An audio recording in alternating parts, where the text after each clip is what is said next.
La primavera salta el horizonte y cae en las islas, para no estar ni más acá ni más allá. Tiene su taller en el durazno vecino de su boca.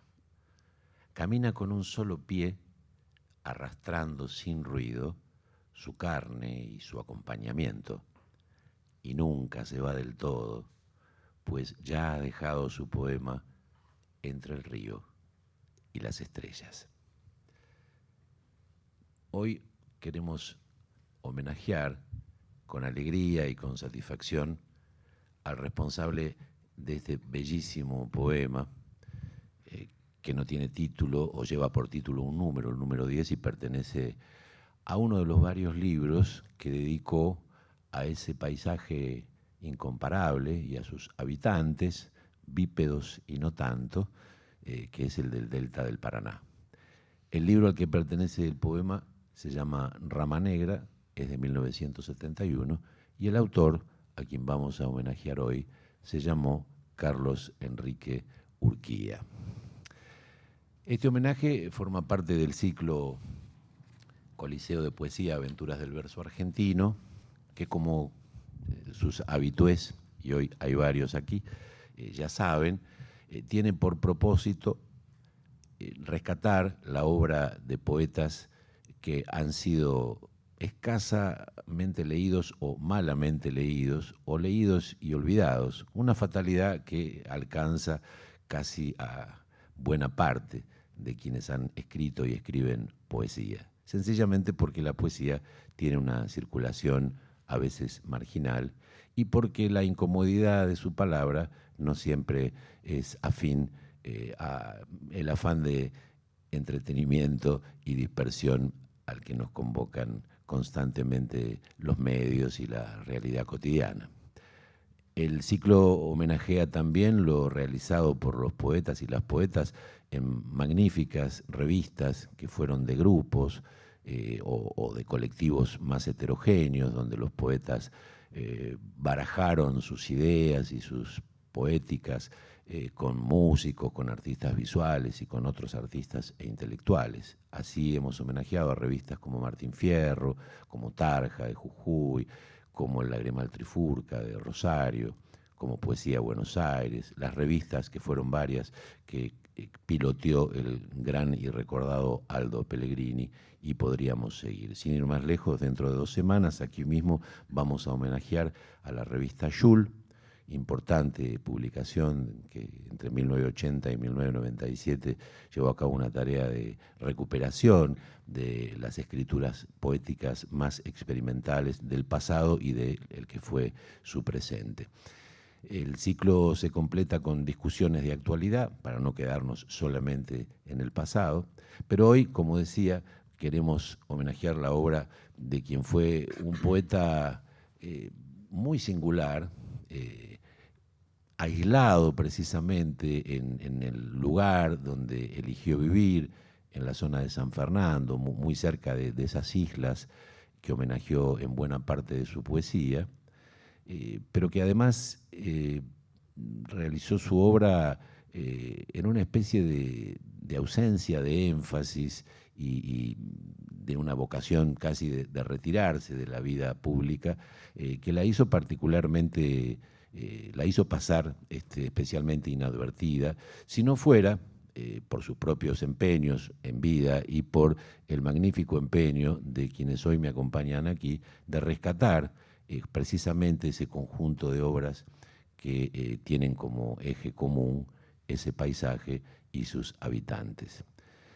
Urquía nació en Martínez, provincia de Buenos Aires, en 1921 y falleció en esta ciudad en el año 2003.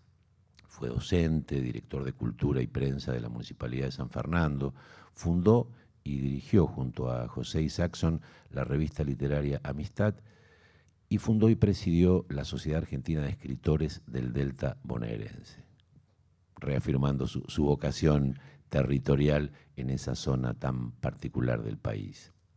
Integrante de la generación poética del 50, publicó los libros de poesía Ingreso en el Hombre, de 1959, Palabra de Honor, de 1971, Sujeto y Predicado, de 1974, Primavera Corregida, Libro de las Actas, 1986, 5 textos de amor y una canción traspapelada, 1987, Monograma, Cuaderno Contemporáneo, también de 1987, e Historia Natural de la Manzana, de 1993, además de esos 4 libros de los cuales hemos hecho mención, que tienen la temática común en torno a las islas, que son Amistad en las Islas, de 1957, La Simbra, de 1961, el ya mencionado Rama Negra, del 71, y Sintaxis de Libicuí, un libro que apareció póstumamente al año de la muerte del autor, en 2004. Y precisamente estos 4 volúmenes han sido reunidas por el aquí presente Javier Cofreses y la aquí presente Marisa Negri en el bellísimo volumen La Ilíada, proyecto que el propio autor tenía antes de fallecer. Me acompañan, decía entonces, Javier y Marisa. Javier es un querido y novísimo amigo. He contado con el privilegio de ser nominado por él Amigo del Año hace un par de temporadas. Creo que ya no lo soy, pero de todas maneras la amistad permanece. Nació aquí en Buenos Aires en el 57, cursó estudios en la carrera de Letras de la Universidad de Buenos Aires. En el 77 fundó el grupo Onofrio de Poesía Descarnada, junto a Jonio González y Miguel Gaya, que desde entonces seguirán siendo cómplices cercanos de sus aventuras poéticas. Y en 1981, acá empieza la parte realmente perdurable y encomiable de su tarea en torno a la poesía. Junto al propio Jonio González, creó la revista La Danza del Ratón, una publicación a la que en algún momento también le tendremos que rendir homenaje como se merece, que dirigió hasta 2001. En ese año el impulso de la revista se transformó en algo más ambicioso, si se quiere, que es el proyecto de Ediciones en Danza, claramente vinculado con el proyecto de la revista. La editorial tiene ya más de, ¿cuántos? Pero en cantidad de libros, más de 200 libros publicados. Ah, bien, me quedé corto. 400 libros en 22 años, no es poca cosa, no es poca cosa. Javier publicó además varias obras de poetas argentinos en su carácter de antólogo y también de ensayista. Sus últimos libros de poesía editados son La Peste, escrito junto a Eduardo Mileo, aquí presente, ¿cómo le va, querido amigo?, y Alberto Muñoz, en el 2021, y una antología personal del 2022 que recoge textos de más de una decena de sus libros publicados en el género.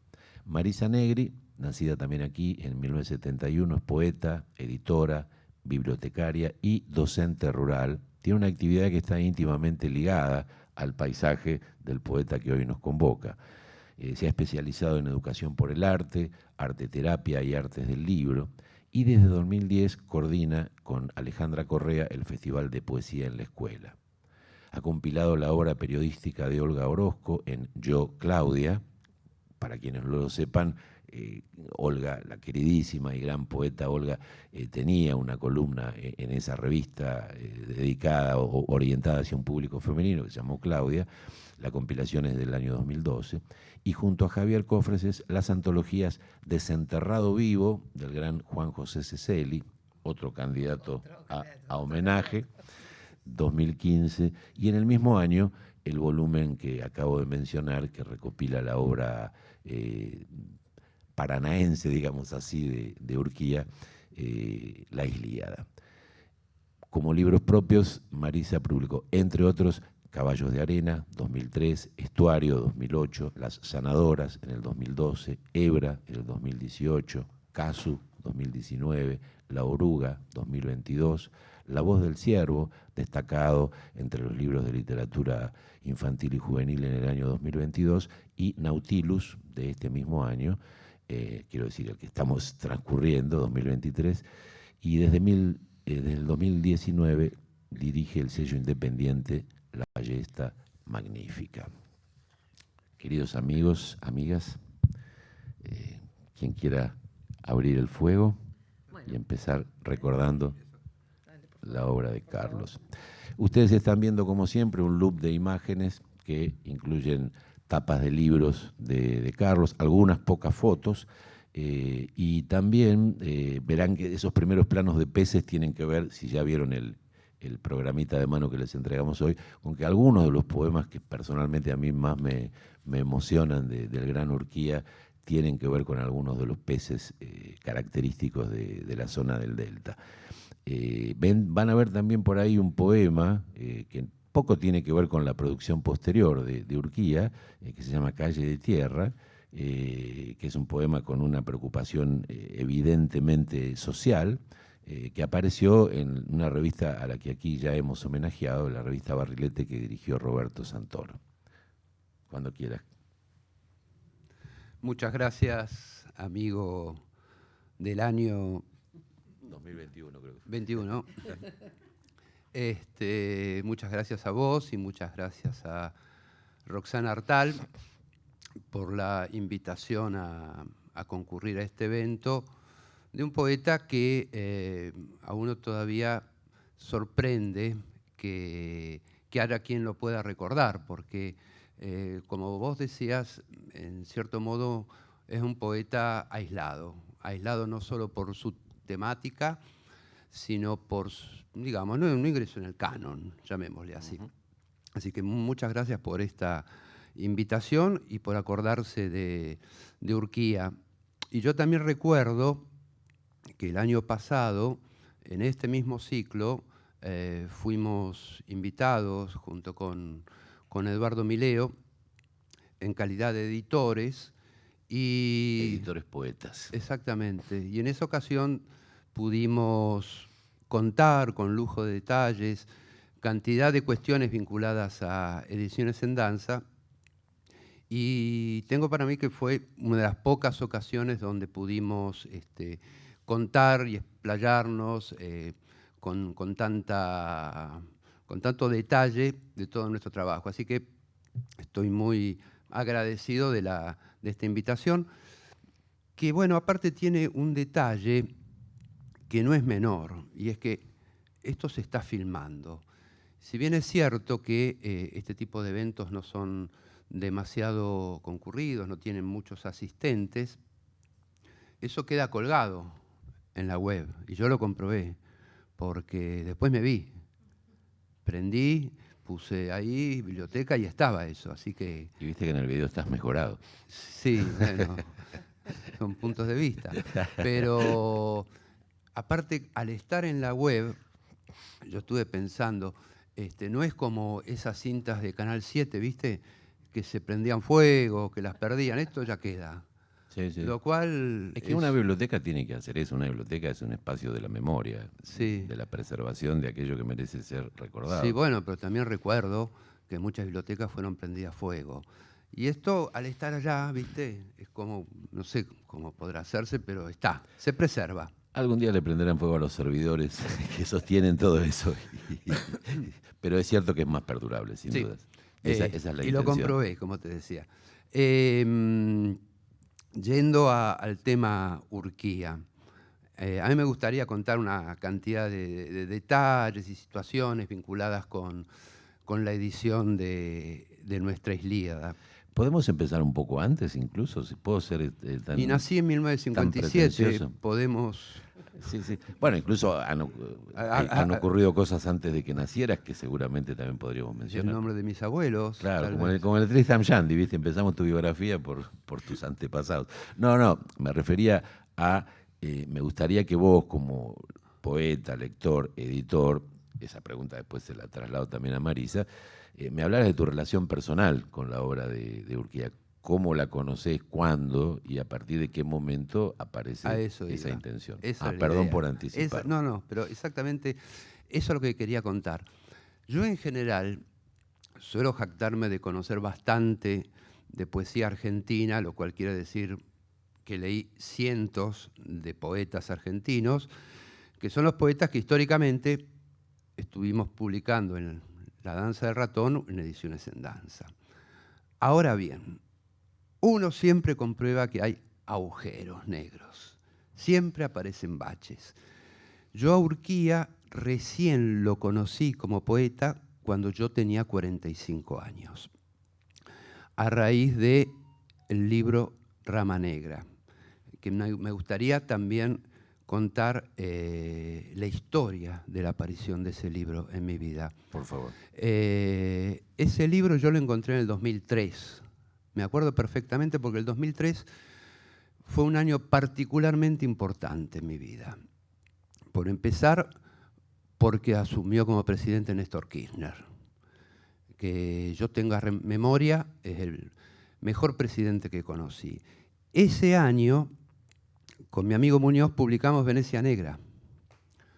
Ese año, 2003, con mi compañera de vida Alejandra, compramos la casa en la isla, en el arroyo Caraguatá, La Blanqueada.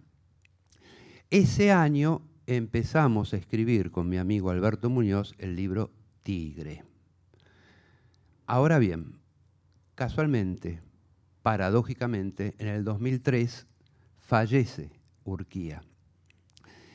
Y yo sentí como al encontrar ese libro, así a la usanza del ilustre desconocido, como diría Pellegrini, resucité su obra. Y me gustaría contar en qué circunstancias encontré Rama Negra, que fue el primer libro que yo conocí de Urquía como poeta. Yo Urquía lo conocía como antólogo, porque allá por el año 62-63 él publicó una antología de poesía argentina con José Isaacson. Exactamente, en 3 volúmenes. Exactamente, 62, 63 y 64. Creo que fue un volumen por año, una antología que va de 1920 a 1960. Pero como poeta se me había escapado. En ese 2003, cuando empezamos a escribir el libro Tigre, nosotros ya teníamos una mecánica ritual y casi litúrgica con Alberto Muñoz, y era que 1 o 2 veces por semana yo iba a la casa, le preparaba la cena, vos sos testigo de aquello, porque él estaba dando clases mientras tanto, comíamos y después nos poníamos a trabajar hasta las 2 o 3 de la mañana durante varios años, que fue lo que duró la escritura de Tigre. En muchas circunstancias yo iba 1 o 2 horas antes, porque a la vuelta, Muñoz vive en Paternal, a la vuelta, en la calle Boyacá, un poquito antes de llegar a Juan B. Justo, está la librería El Gaucho, una librería de usados. Entonces muchos días, en lugar de ir sobre la hora de la cena, iba 1 o 2 horas antes a revisar semejante librería monumental, y por supuesto los libros de poesía están donde corresponden, atrás de todo, lo más oculto posible, y ahí me encontré con Rama Negra. No solo eso, porque fue prácticamente cuando arrancamos con la escritura del libro Tigre, sino que bueno, empezamos a abundar en la obra poética de Urquía, sino que nos sirvió, creo yo, como fuente de inspiración para escribir un capítulo entero de nuestro libro, que es la canción de amor vegetal, en tanto la importancia que le da Urquía a los árboles de la zona. Así que ese fue mi encuentro con la poesía de Urquía. El resto ya está mucho más emparentado con el trabajo que hice con Marisa Alegre. ¿Qué hay en la obra de Urquía que te atrajo particularmente? Más allá de que justo había una sintonía, casi una aparición feliz, viste que uno se encuentra con las cosas que necesita cuando está metido en algo, ¿no? Te pones a escribir sobre el tigre y te aparece nada menos que Rama Negra, ¿no? Pero no, por eso te decía, fue una cosa, realmente una coincidencia de esas que uno sospecha que, bueno, que puede haber algo más, ¿no? Que no es una mera casualidad. Yo tengo, digamos, un registro con bastantes alternancias en la obra de Urquía. No puedo decir que sea un poeta que me parte la cabeza, que me deslumbra y que realmente toda su obra me parece conmovedora. Tengo distintos accesos y asimilaciones a sus diferentes libros. Yo después traje algunos apuntes a propósito de algunos de esos libros. En especial, lo que más me conmovió es que el tipo, desde que escribió estuvo escribiendo durante 40 años, dura, digamos, el tramo entre el primer libro sobre las islas y el último. ya desde el primero, él ya estaba pensando que eso se iba a convertir en un proyecto a largo plazo. Primer libro de Islas, segundo libro de Islas, tercer libro de Islas y cuarto libro de Islas. Eso fue lo que a mí más me atrapó, que desde el primer libro, Amistad en las Islas, el tipo ya sabía, ya estaba elucubrando que se iba a tratar de una obra mayúscula. Entonces, tener esa cabeza y esa visión para decir, bueno, yo acá me voy a instalar para crear una poética, eso es lo que más me entusiasmó, mucho más inclusive que puntualmente su obra poética, al margen de que hay poemas que me parecen extraordinarios. Lo que más me conmovió es esa intencionalidad y esa proyección que el tipo pudo hacer desde que comenzó a escribir sobre el Delta. Gracias, Javier. Marisa. Si yo te puedo preguntar cualquier cosa. Dale. Bueno, a ver, no sé, ¿ahí se escucha? Sí. Bueno, lo primero que me gustaría contar entonces cómo llego yo a Urquía. Por favor. Y eso, por supuesto, está ligado a Tigre y está ligado a Javier y Alberto, porque, bueno, nosotros nos conocimos en 2006, 2007, tal vez. 2008 yo saco mi primer libro con Endanza, estaba trabajando con Alberto en taller y ellos estaban escribiendo Tigre. Y cuando ellos están escribiendo Tigre, Alberto me dice, bueno, yo tenía una casa familiar abandonada, rodeada de un panal de abejas, y Alberto me dice, vos tenés que ir ahí a ver qué hay. Una casa en el Tigre. Una casa en el delta de San Fernando, cruzando el Paraná. Entonces, yo leí Tigre y sentí que tenía que ir. Y cuando sentí que tenía que ir, me terminé mudando. Entonces, en ese proceso, conocí los poemas de Urquía y empecé como a investigar, bueno, quiénes habían escrito sobre el Delta, qué escrituras había ahí. Y bueno, fue muy importante Tigre y fue muy importante Rama Negra también. Me pareció que ahí había una voz diferente. O sea, no era una voz... si bien Urquía no vivió nunca en el Delta, no era la voz del viajero.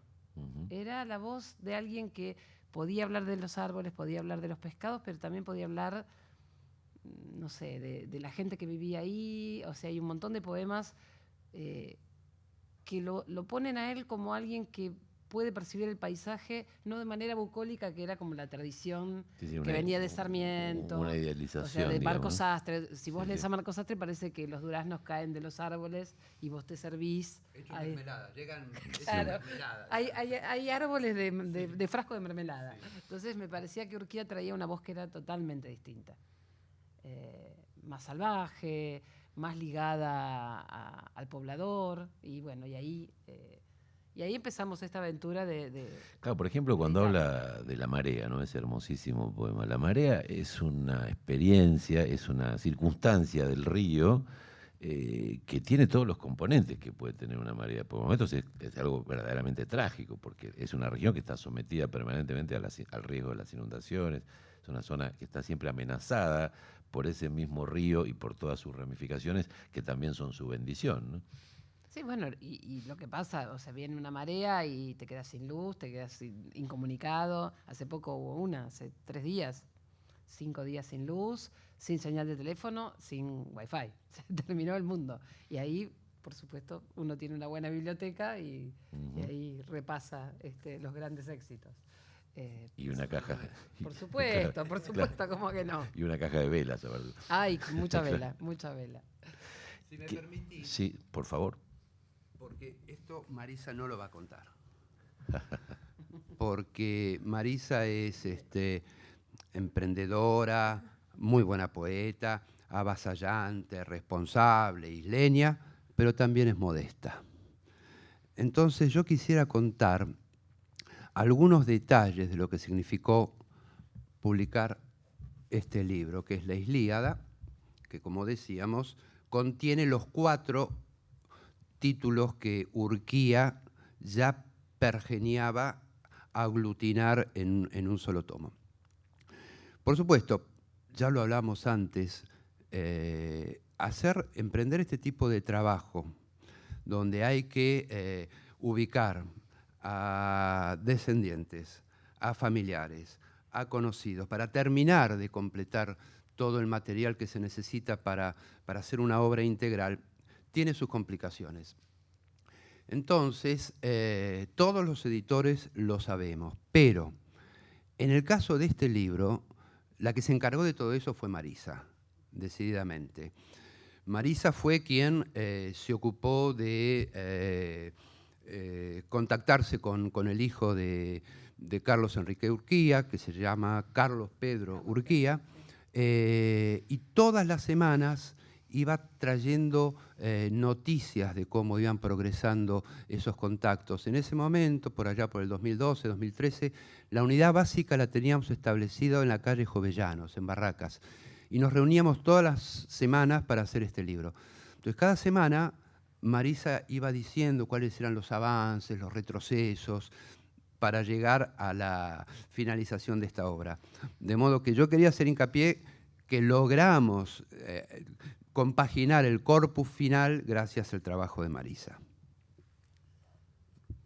Bueno, y has cocinado rico, hay que decir, ¿no? También, digamos todo. Yo me voy a poner a trabajar con Cofrasi, porque si encima yo te lo recomiendo. Trabajar con él y te cocina. Se come muy rico. Soy en un salame. Jovellanos se come muy bien. Sí, a mí lo que me pasó con Urquía, con la persona, es que me encontré con ese vecino de San Fernando, que había sido director de la Escuela Técnica 1. Pasó algo muy gracioso. Yo trabajaba en la Escuela Técnica 1 del Delta, y en algún momento, por una cuestión del sistema educativo, cambiaron el 1 por el 2, entonces la escuela de donde Urquía fue director es la técnica número 2 actualmente. Pero yo leí técnica 1, enloquecí a todos mis compañeros que había que cambiarle el nombre a la escuela. Y hice toda una campaña hasta que finalmente alguno descubrió que no, que en realidad era la otra escuela. Pero bueno, me quedé con las ganas, estuve así, porque la Escuela Técnica 1 del Paraná Mini se llama Alférez Sobral. Y yo decía, Alférez Sobral, ¿qué tiene que ver Alférez Sobral con la isla? Hay que ponerle Urquía. Bueno, fue una causa perdida. Esa vocación de militarizar la toponimia fue argentina. Sí. El 70% de los nombres de las calles de Buenos Aires recuerdan a oscuros suboficiales de alguna batalla. Y cuando uno cree que son lugares, lo que se recuerdan son batallas que ocurrieron en esos lugares. Sí. Algunas heroicas que han forjado la argentinidad, digamos, pero otras se conmemora con el nombre de batallas que fueron de la Guerra Civil Argentina, digamos, cosa que es un poco extraño, ¿no? Bueno, y ahí me parece que Urquía fue tomando como cuerpo. Estuve en esa escuela en donde él había sido director. La conocía Mónica Ávila, que había sido colega de él, que había sido alumna de sus talleres, a Liliana Doyle, que en su momento presentó el libro con nosotros, que también había sido amiga, que creo que en este momento es la que preside la SADE. Del Delta. Que no es la SADE, vamos a hacer una aclaración acá. Se llama Delta, pero no es SADE del Delta, es una SADE de San Fernando, claro. O sea, es Tigre, digamos. es continental, Claro. O sea, todo es continental. Urquía, el contacto real que Urquía tuvo con el Delta fue una casa que creo que era de su cuñado, en el Abra Vieja, y bueno, después esa sensibilidad que él tenía para hablar de las plantas, de los peces, pero bueno, él nunca vivió en el Delta. Uh-huh. Ahora, y a través del contacto que tuviste por ejemplo, con esta colega de él, ¿qué imagen porque ustedes no lo llegaron a conocer a Urquía, ¿qué imagen pudiste reconstruir de él como persona? Yo creo que hay una palabra clave en su obra, que es la palabra amistad. Él tuvo una revista que se llamó Amistad, un grupo que se llamó Amistad 25. Y el primer libro dedicado al Delta es Amistad en las Islas. Y bueno, lo que cuentan quienes lo conocieron, bueno, él era el que nucleaba. Hay muchos homenajes, por ejemplo, la primera reunión de la SADE Delta se hace en el Tropezón, homenajeando a Lugones, le ponen ahí una ofrenda floral, después hacen Bueno, fue director de Cultura de San Fernando, entonces tuvo como un montón de ocasiones para convocar poetas. Bueno, El tropezón, digámoslo, es el recreo donde Lugones se suicida, Lugones, ¿no? Claro. Ahí en el Tigre. Que ahí hay que remitirse también a Tigre para ver hay un gran capítulo en Tigre sobre Lugones. Me parece que él lo que pudo hacer fue como en la región conectarla con, bueno, este trabajo que hizo con Isaacson, lo que hacía en la revista, que por ahí empezaban a aparecer nombres de la poesía latinoamericana, bueno, Neruda, por supuesto, hay una gran Huidobro, me parece que es como el poeta que él más toma como referencia. O sea, él lo que hace Huidobro en el creacionismo hace que él vaya por ahí, vaya por un paisaje que es el paisaje del Delta, pero que es un paisaje propio que él está inventando en su poesía. Uh-huh. Y bueno, toda la gente que lo ha conocido, de hecho el sábado estuvimos festejando el Día del Isleño, que es el 31 de octubre, no, para nosotros Halloween no existe, y ahí leí yo algunos poemas de Urquía y había mucha gente que lo había conocido y se acercó y la palabra siempre era esta, ¿no? Amistad. El tipo que recibía gente en su casa. También es muy interesante la amistad con Santoro. Bueno, y justamente en el libro Sujeto y Predicado, yo acá tengo anotados los años, en el libro Sujeto y Predicado, que es del año 1974, Santoro está a cargo del prólogo. Pensemos que 3 años después es detenido desaparecido Roberto Santoro. Y justamente el prólogo en realidad es un poema que escribe Santoro con el título de Pretexto. Y hay 3 o 4 líneas que a mí me llamaron mucho la atención. En ese texto aparece: la realidad propone y el poeta dispone. La palabra en estado de alerta. Nada puede quedar como estaba. Sitiar el lenguaje y ocuparlo. ¿Qué me llamó la atención de esta cita? Cuando dice la palabra en estado de alerta, lo primero que pensé es en el libro de Edgar Weiler. Claro, estado de alerta y estado de alerta y estado de inocencia, sí, de la poesía, que es un libro que Weiler publicó en la década del 80, ya mayor, y es una iluminación absoluta, sí, acerca de reflexiones de la poesía. Pero es un concepto que Weiler venía usando de antes, ¿no? En artículos que salieron en Poesía Buenos Aires. Lo toma Santoro. Y aparte aparece 2 líneas que a mí me remitieron muchísimo a una cita que utiliza después Urquía de Henri Michaud. Acá dice: nada puede quedar como estaba, sitiar el lenguaje y ocuparlo. Después encontramos que en la Simbra, que después voy a comentar qué significa, una cita de Michaud que dice: antes yo tenía demasiado respeto por la naturaleza. Me ubicaba frente a las cosas, frente a los paisajes y los dejaba hacer. Pero esto se acabó. Ahora intervendré. Qué hermosa cita. Sí. Qué hermosa cita. Que Huidobro también. Bueno, exactamente. Claro, bueno, cuando Huidobro dice en su manifiesto basta de cantar a la rosa, hazla florecer en tu poema, ¿no? Le dice al poeta, ¿no? De ahí viene el concepto de creacionismo, justamente. Bueno, lo que cuenta su editor primero, que es Hugo Bullock, es que Santoro aparece en la casa de Urquía, en Virreyes, vestido de marinero, porque estaba haciendo la colimba. Hay una foto, y con nosotros cuando hicimos el homenaje a Santoro pasamos varias fotos, porque se ve que, sí, bueno, aparte se hacía la marina creo que durante 2 años, tenemos que de haber pasado mucho tiempo vestido de marinero, pobre. Sí, me parece que esa amistad es clave y también la amistad con Raúl Gustavo Aguirre. Son como sus 2 amistades, y con Isaacson, ¿no?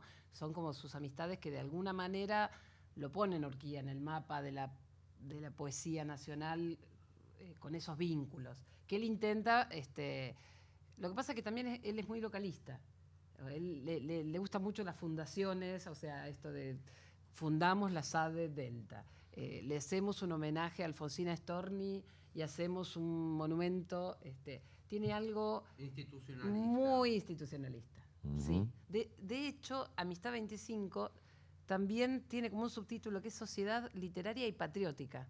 Tiene algo, bueno, Urquía radical, y bueno, bueno, tiene toda esa impronta del que quiere hacer en su comunidad.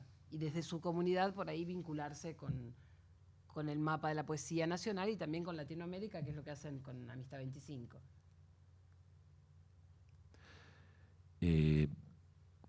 Hay rasgos o hay cuestiones que se les plantearon, mejor dicho, más que rasgos, en el trasvasamiento, digamos, de las ediciones originales de los 4 libros que están reunidos en la Ilíada, problemas que tuvieron que resolver sin tenerlo a él y además con una familia que mucho no tenía que ver con su obra, digamos, ¿no? Que no se dedicó a cuidarla o a manejarla, digamos, con conocimiento de causa. Bueno, por supuesto nada de esto estaba digitalizado, así que hubo que hacer un trabajo de tipeo amoroso. Sí, y aparte, si me permitís, y espero no ser demasiado categórico, pero en general las familias suelen desentenderse bastante de las obras de sus familiares poetas. Hay honradísimas excepciones, pero en general no están atrás de la minuciosidad con respecto al trabajo de los textos.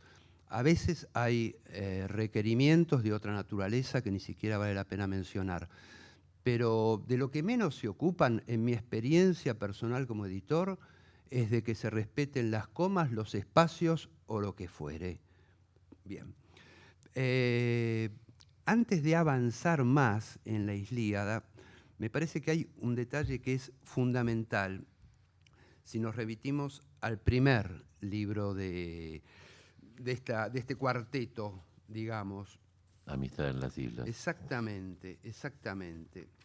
Y es así como el tipo ya tenía concebido un esquema, en ese libro desde ya aparece toda la temática isleña con respecto a los peces, a los árboles, a los pájaros, a todo eso, y al paisaje.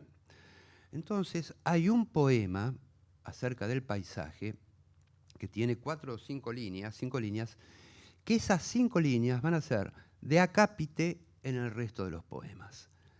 Aparte es fundamental, tan fundamental que nosotros cuando escribimos nuestro libro Tigre, recurrimos a estas líneas.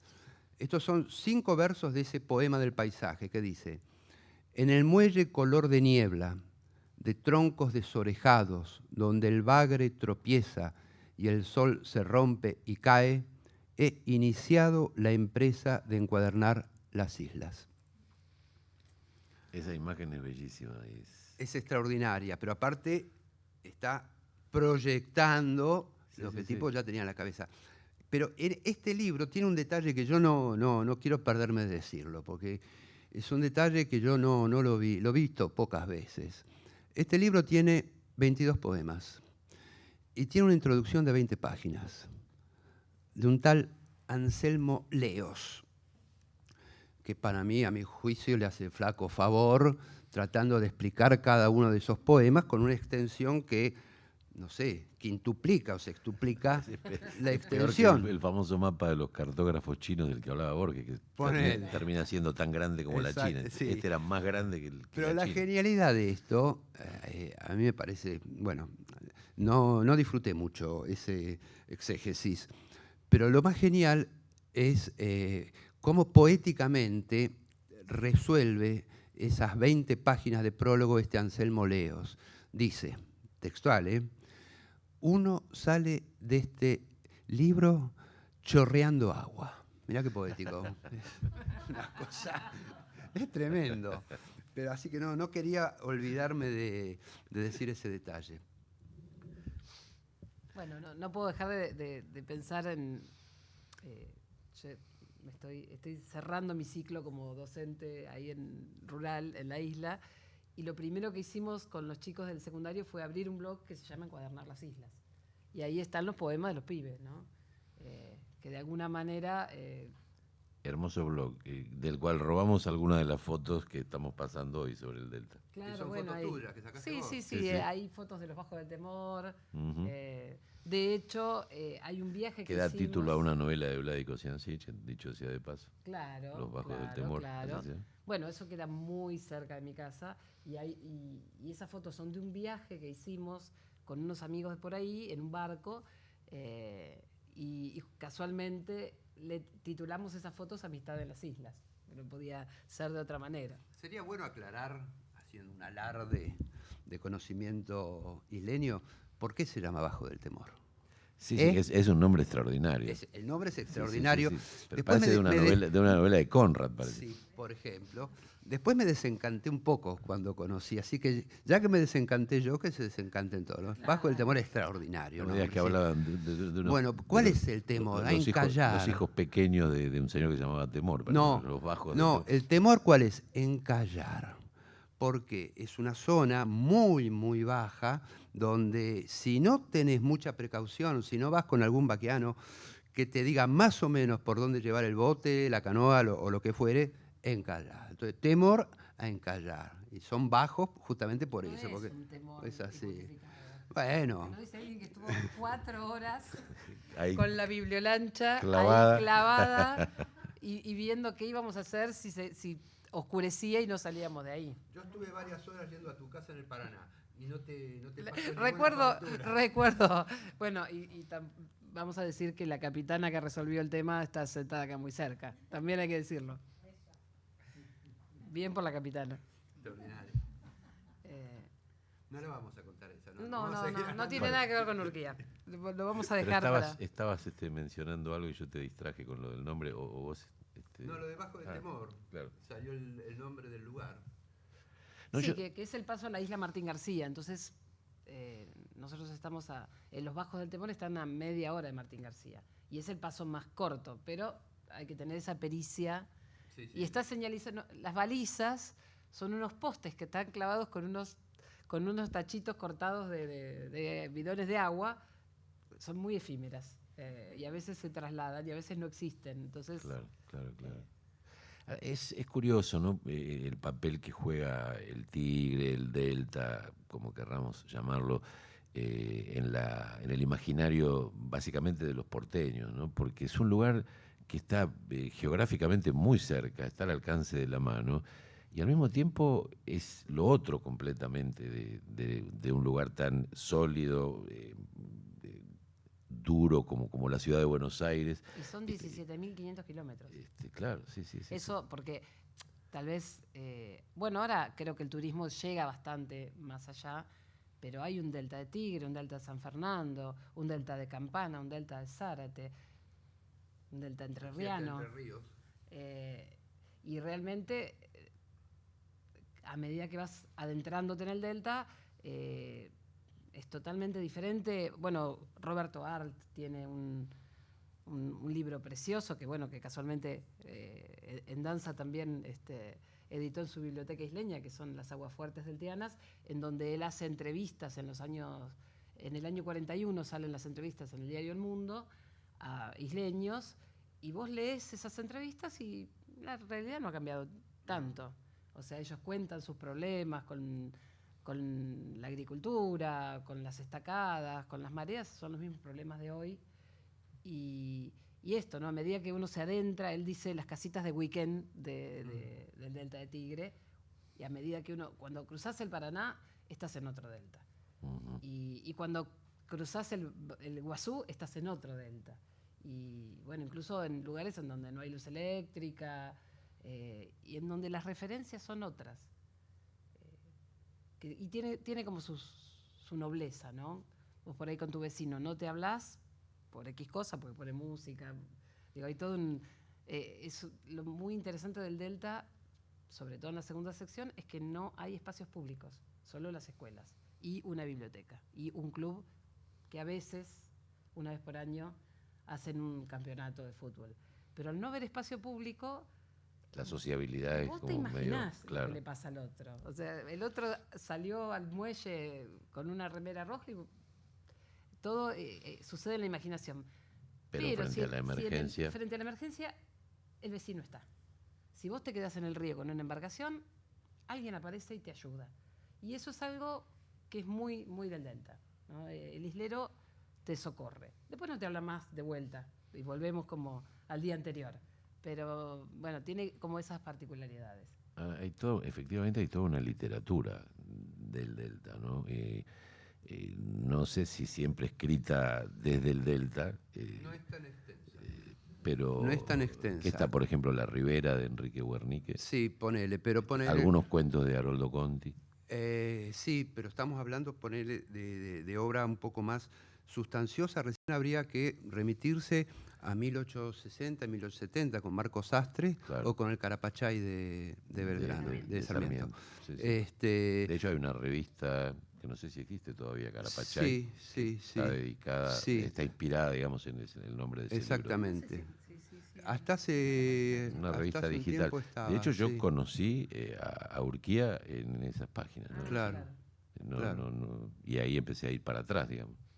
Inclusive cuando nosotros estábamos armando nuestro libro, Tigre, nos dimos cuenta que no era tan abundante el material que había.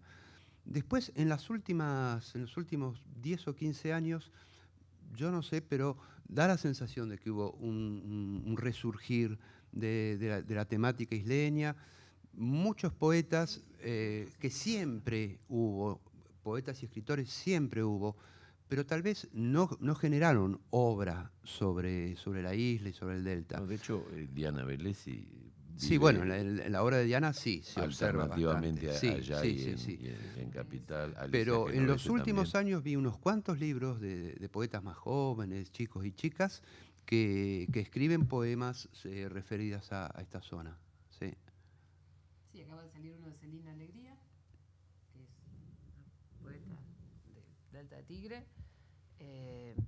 Bueno, después acaba de salir la novela de Gabriela Larralde, que también es como una sirena del Delta. Está El Río, de Débora Mundani, está Cecilia Ferrer-Broga.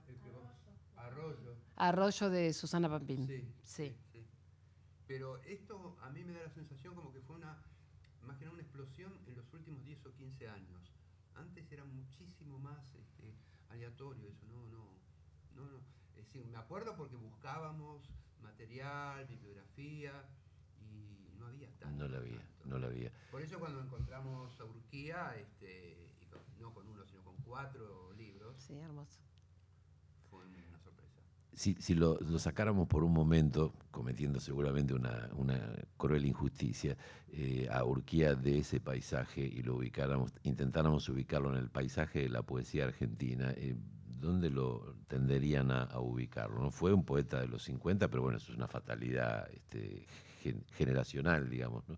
Yo no sé, no le encuentro tantos vínculos con otros poetas de esos años. Está ¿no? como con los poetas de poesía Buenos Aires, para decirlo de algún modo. Yo creo que tiene, por un lado, esa impronta guidoboriana. Algo también, cierto toque nerudiano también por momentos, ¿no? En la manera de ir hacia la metáfora, ¿no? Sí, pero creo que lo que más está marcado ahí es Huidobro.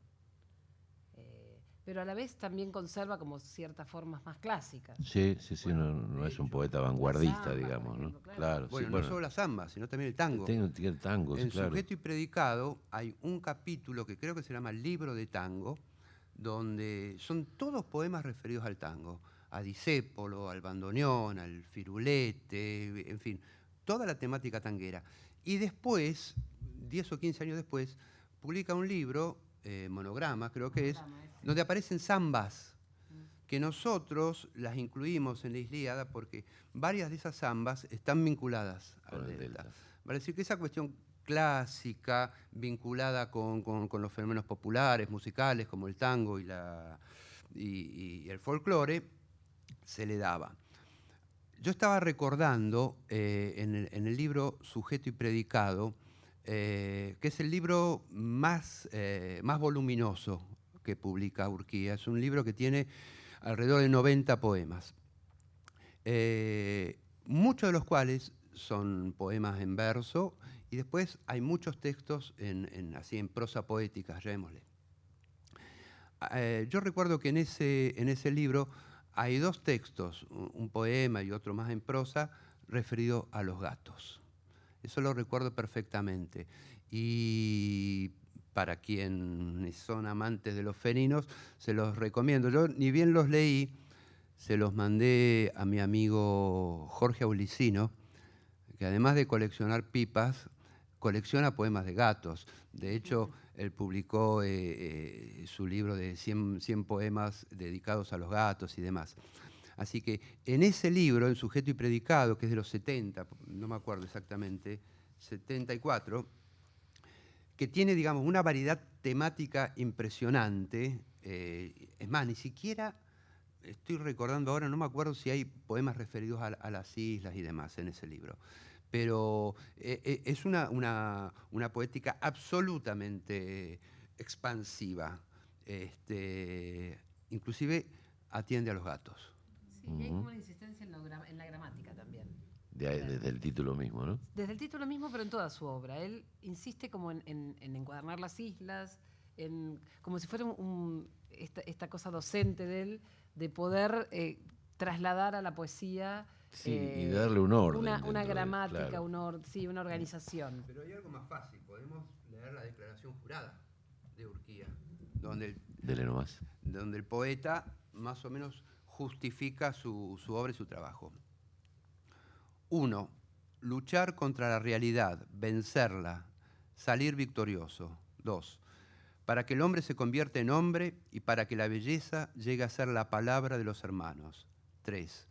La poesía no debe rendirse ante las cosas, ante el pensamiento, ante las ideas, ante la justicia ni el amor, ante la verdad y la redención. Cuando todo eso se entregue a ella como un viejo ejército oxidado, el hombre será poeta. El poeta debe estar de parte de los pobres, de los esclavizados, de los reprimidos, de los traicionados. Debe defender heroicamente la fórmula del pan y la fórmula del amor. Pero, pobre de él si espera ser poeta por tales supremas actitudes.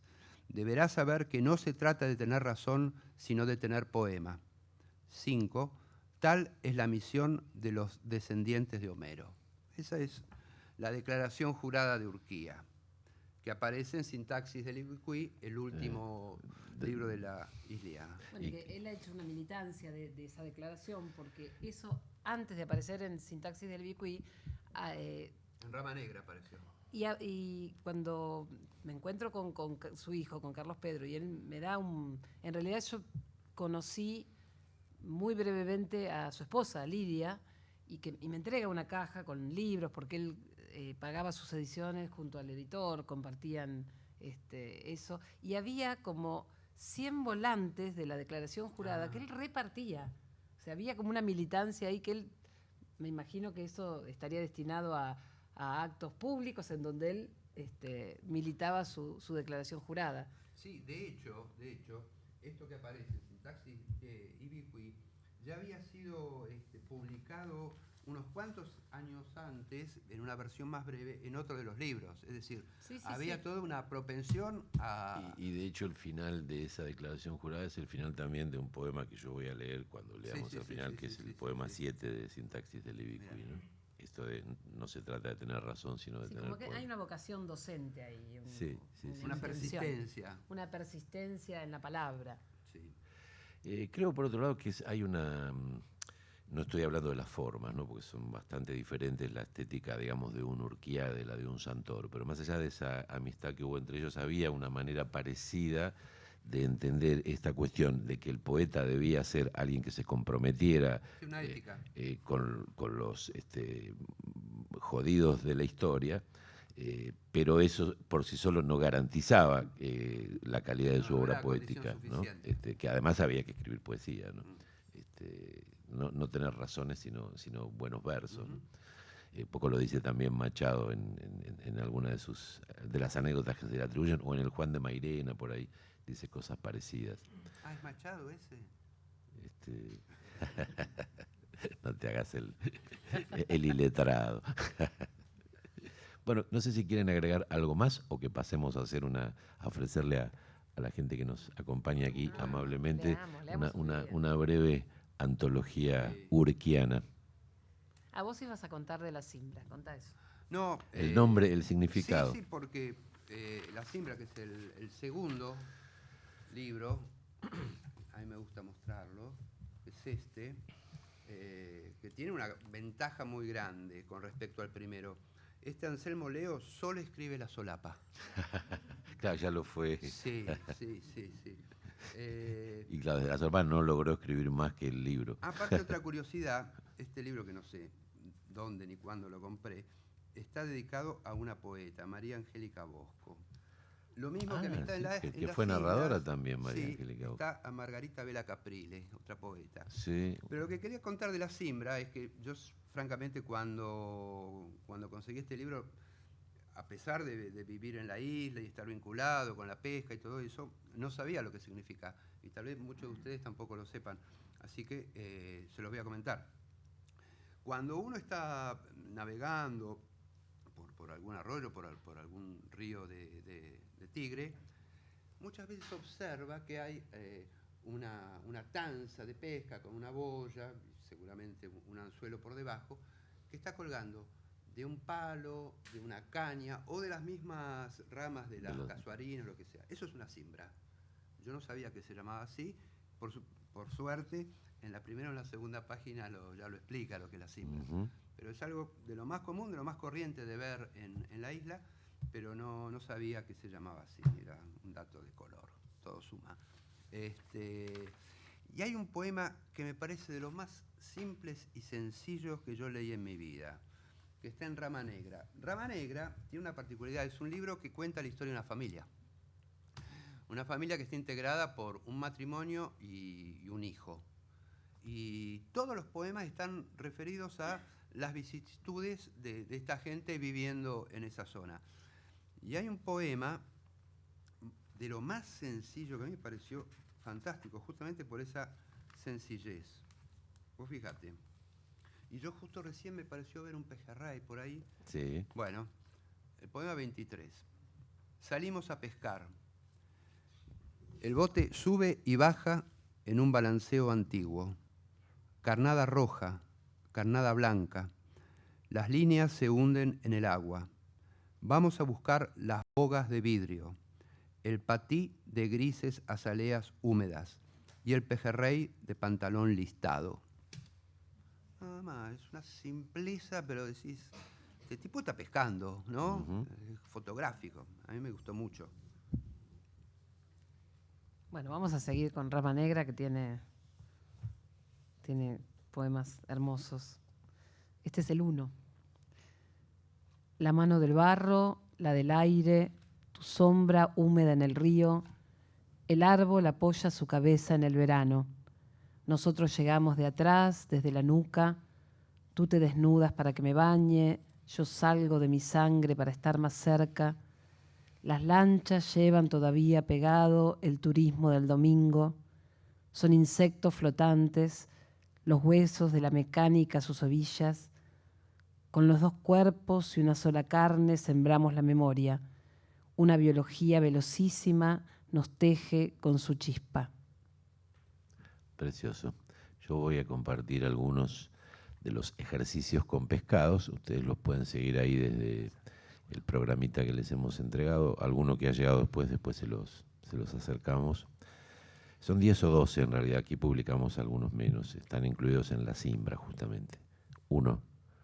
El bagre resbala, sus bigotes guías de la espuma.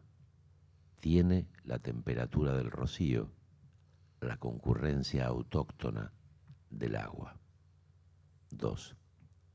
Óvalo de la boga subido a los espejos de la escama, furia del marinero, sopla su valentía más allá del calabozo del anzuelo. 3. El dorado, una lámpara, también la pantorrilla ensangrentada, un óxido reunido para la libertad del sol silvestre. 6. Ruido de cobre húmedo, cuero con hierro blando, en la orilla extraída, el armado es el agua que cruje su cartílago de barro. Bellísimo, ¿no?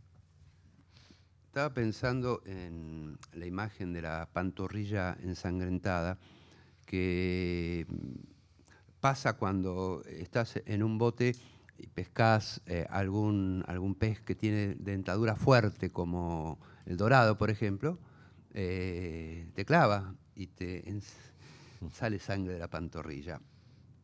Este es un poema que está en Sintaxis de Libicuí, que es el número 17. No te puedo creer. Y bueno.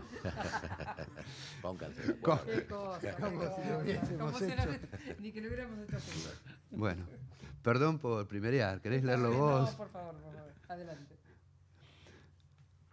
Has entrado en las líneas y has dejado que el agua regrese a sus apósitos de curvas indirectas. La mariposa y el sarandí son válvulas del tiempo en una encrucijada de oxígeno dulce. Casi en la desigualdad los hervores del estambre se pierden. Hay un carbón con luz y cicatrices, el sol con la prosodia de la abeja. Yo sigo la escritura destruida, el paréntesis, el segmento. Vuelvo los pies hacia los sitios sociales, porque he jugado al número de las arterias, el antiguo espinel con cuestionario, entre el barro arenoso y las crecientes. Es extraordinario este poema.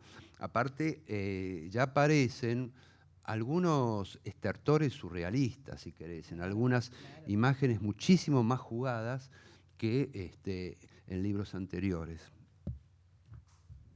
Bueno, a ver, mira, a ver si habías marcado este. Yo no marqué más. Está doblado hacia la muerte, hacia abajo, como un gran pescado podrido. La piel con tábanos y moscas, los ojos sin dibujos y colores, las manos lejanas. El ahogado se llama López. Tiene el tiempo coagulado en las piernas, una flor de camalote en la boca y un hijo en San Fernando. Hace un minuto apenas, Armstrong camina por la luna. Hermoso. Yo quiero leer de monograma,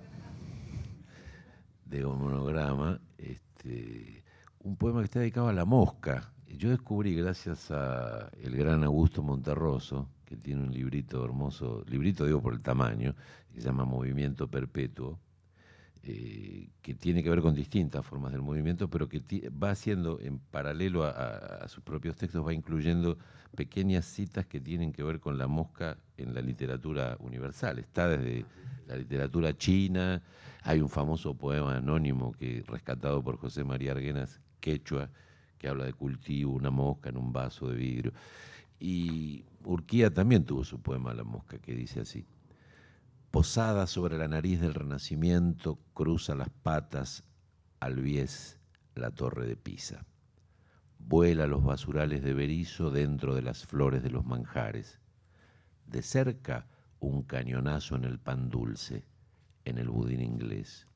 A la distancia, varias golondrinas, los pañales de la laguna y las lunas ahogadas.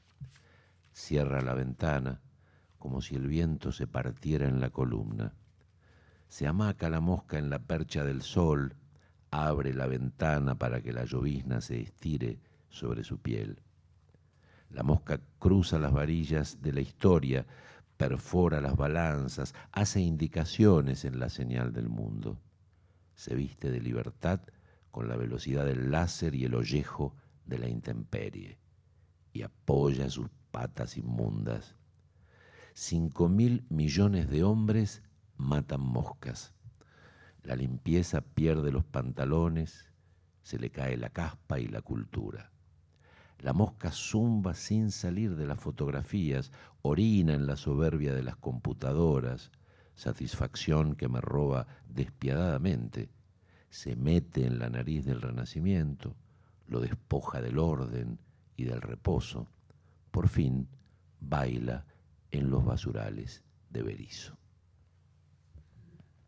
Yo estaba buscando el poema A los mosquitos, pero Marisa es más rápida que yo. Él lo encontró primero. También pensaba en Piñón y su mosca atrapada bajo la campana de vidrio. Claro, sí, en La luna con gatilla dice: no quiero ser una mosca atrapada. Ahí está usado como metáfora. Después está el famoso poema de Machado, justamente, que Serrat convierte en canción, ¿no? Vosotras, ¿no? Dice: me evocáis todas las cosas. ¿Vamos a los mosquitos? Hay un poema de... No traje off, pero bueno. de Rafael Alberti, que acerca de los mosquitos, que ahora me lo acordé en este momento, no de memoria, por supuesto. Esto es Los mosquitos. Descarnado alfiler, lenguas echadas sobre la perfección ingenua de la piel. ¿De qué lugar mullido de la tarde, de qué ojo de sombras inician los mosquitos esa puntualidad de atardeceres? De puntitos, etcétera, del viento, cuando concurro al clima, al serrucho infantil de la masiega. Y el ala, en las alas del zumbido, vuelta de adentro, íntegra, todo el vuelo que vuela por las islas, borrón y sarpullido entre los álamos, una existencia de aires, asambleas, sin censo, sin reparo, sin caricias. Pero ellos están allí, proporcionados a una baba azul que arrima flechas, en la pulpa del día ennochecido, en las guardas del grillo y de la lancha. No los quiero perder, traen latitudes, son conexiones blandas, son la piel de la tierra, agarrándome, sintiéndome mi costado. Tienen anotación, el globo indígena, el borde población, vaho del pasto, isla animal centrada en tubos rojos, una ropa interior de superficie, las corcheas de alcohol de los riachos. Y así sigue con todos los animales que uno se puede imaginar. Claro, es como una especie de odas elementales, pero concentradas en el paisaje del delta, ¿no?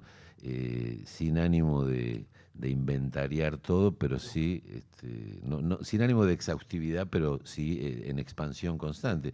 Y vaya a saber uno que hubiera sido de vivir un tiempo más, ¿no? No vivió especialmente poco, vivió 82 años, ¿no? Más o menos, pero uno se queda con ganas de que hubiera habido más poesía para el delta, ¿no? De Urquía. A mí me interesa una serie de poemas que tiene muy breves. Por ejemplo, ¿no? Colgado de la siesta con las espadas jóvenes, el clavel del aire pone nudos de viento con una cinta igual a tu mirada. O el animal del aire sopla su labio rojo, el ceibo cuelga en el viento el traje de la abeja. Ah, ese lo recuerdo, sí. Podría ser un haiku. Sí, exactamente. ¿No? Tiene algo haikuoso. Que se llama Un error de Dios. Y está en sujeto y predicado. Son 3 líneas, 12 palabras. Y vos decís, mira, ¿cómo en 12 palabras se puede definir? Un error de Dios se llama. El futuro se ha equivocado. El tiempo no hace justicia, hace antigüedad. Qué maravilla. No quiero ni pensar cuántas palabras le hubiera suscitado al prologuista de... Frente a 12 yo tengo 5.000. Claro, pobre Anselmo. Es notable, ¿no? Esta especie de... el lujo y la precisión de la brevedad que hay porque incluso en los poemas más largos uno nunca tiene la sensación de que hay palabras de más, porque hay poetas que casi necesitan, no diría el relleno, pero necesitan de la exuberancia, de decir mucho para que aparezca, ¿no? Digamos, justamente hablábamos antes de Coco Madariaga, ¿no? Del propio Molina, esa cosa del surrealismo que es como que tira y tira y tira hasta que en algún momento aparece. Y además la reiteración, ¿no? El famoso poema de Coco, Tembladerales del Oro, ¿no? El que dedica a Martínez Howard. Que es una cosa impresionante, la palabra oro llega a un momento que ya es algo que ocupa todo el espacio mental y visual, ¿no? Y pero te lo digo leído por Mileo. Ah, no, me lo puedo imaginar. Yo tuve el privilegio de escucharlo por el propio Coco, ¿no? Tembladerales del oro, esa voz que tenía él que era sagrada. Me parece que es muy bueno para hacer remates de poemas también. Porque digo, en este poema que es bastante extenso, Remando en el Abra Vieja, dice al final: yo remo en la eternidad del Abra Vieja, en su agua tirada, caminito puesto bajo el pétalo del bote. Todos tenemos un remo hacia la belleza. Pero va a ser un capo para la metáfora, ¿no? Porque el pétalo del bote para hablar, el caminito puesto para hablar del río como caminito puesto bajo el pétalo del bote, eso es una genialidad, se te tiene que ocurrir, ¿no? O sea, es alguien que está colocado, alguien que evidentemente tuvo la gracia, ¿no? De recibir, de tener la antena sintonizada con ese espacio de manera privilegiada. Sí, claramente fue un poeta fundamental para la zona. Sí, sí. Y la zona fue fundamental para su poesía, ¿no? Es una cosa de ida y vuelta. Bueno, yo leo uno más, no sé si ustedes querrán cerrar. Como les había anunciado, el poema 7 de Sintaxis de Libicuí. Un poema de las islas de Libicuí, sin recompensa alguna. Una soledad heroica en las alacenas de su biología. Desde el adentro de las palabras, capitanías de venas y de tiempos. Una hermandad gratis que conspira con las glándulas del paisaje cuando el río escribe sus arcillas y el árbol coincide con las luces de la primavera y con la corbata amarilla de su leña. Ya han desaparecido todas las ideas decapitadas y las geometrías del limo corrigen sus sastrerías, porque es tiempo de no ser remunerado para que la belleza sea la revista que presente a los hombres. Un poema con palabras sin pecíolo, ni ramas, ni troncos, ni yemas, ni organismos, con la boca solamente abierta en su sonido y el oxígeno trayendo a las horquetas de los agarrapalos. Porque no se trata de tener razón, sino de tener poema. Bellísimo, ¿no?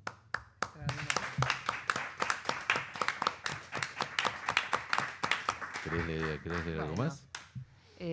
Bueno, un personaje que todavía no apareció, que es el nadador, y me parece hermoso.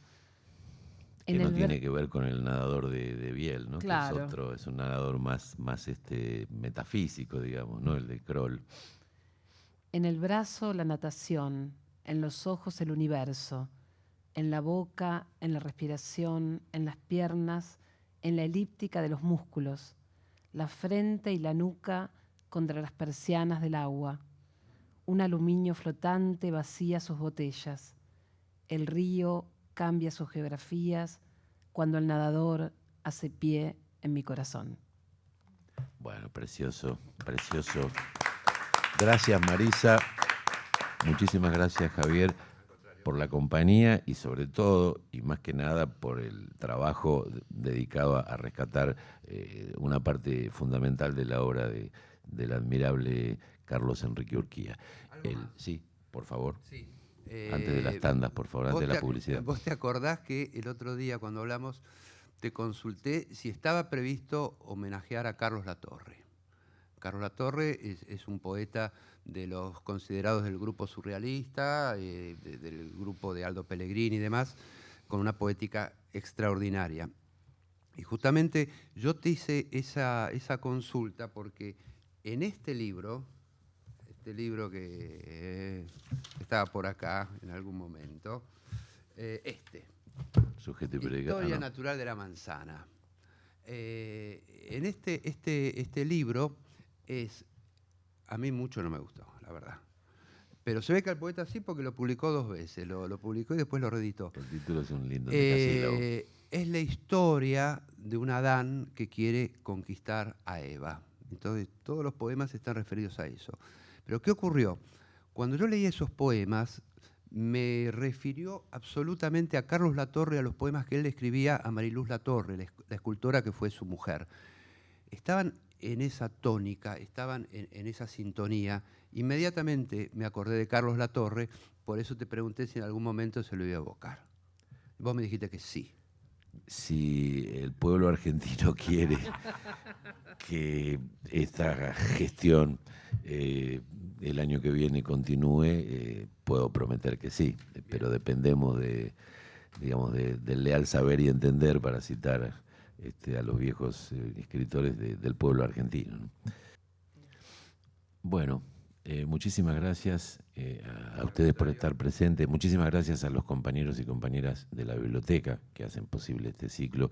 A la querida Roxana Artal, no lo dije al principio, lo digo ahora, lo mencionó tangencialmente Javier, que es mi compañera de este ciclo y que solo está ausente por felices motivos de maternidad. Nos reencontramos dentro de 2 semanas, el miércoles 22. Vamos a hacer un homenaje, un repaso de lo que fue la revista Yul y sobre todo de la figura de su alma mater, que fue Jorge Santiago Peretnik. Van a estar aquí con nosotros 2 integrantes de distintos momentos de la revista, como Roberto Signoni y Laura Klein, y a través de un video, porque vive hace tiempo en Estados Unidos, quien más se ha dedicado a rescatar la historia de la revista y que mantiene una página digital de la revista Yul, que es Ernesto Libón Grossman. Quedan formalmente invitadas e invitados. Muchísimas gracias. Gracias.